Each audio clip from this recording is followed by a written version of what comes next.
कुछ तो कर यो ही मत मर। रायगढ़ के राजा धीरज के अनेक शत्रु हो गए।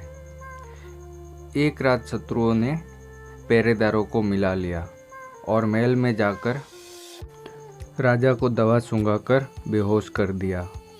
उसके बाद उन्होंने राजा के हाथ पांव बांधकर एक पहाड़ की गुफा में ले जाकर बंद कर दिया। राजा को जब होश आया तो अपनी दशा देखकर घबरा उठा। उस अंधेरी गुफा में उसे कुछ करते डरते न बना। तभी उसने अपनी माता का बताया हुआ मंत्र याद आ गया, कुछ कर कुछ कर कुछ कर। राजा की निराशा दूर हो गई और उसने पूरी शक्ति लगाकर हाथ पैरों की डोरी तोड़ डाली। तभी अंधेरे में उसका पैर सांप पर पड़ गया, जिसने उसे काट लिया।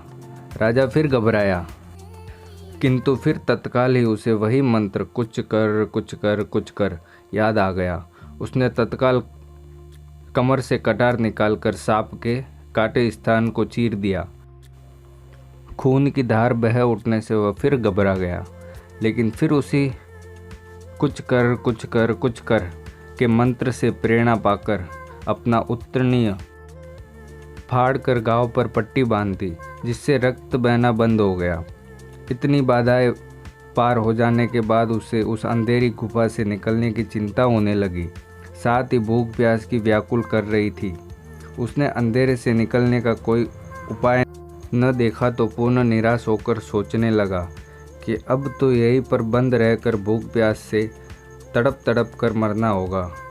वह उदास होकर बैठा ही था कि पुनः उसे अपनी माँ का बताया हुआ मंत्र याद आया, कुछ कर कुछ कर कुछ कर याद आ गया और द्वार के पास आकर गुफा के मुख पर लगे पत्थर को धक्का देने लगा। बहुत बार प्राण से जोर लगाने पर पत्थर लुढ़क गया और राजा गुफा से निकलकर अपने महल में वापस आ गया।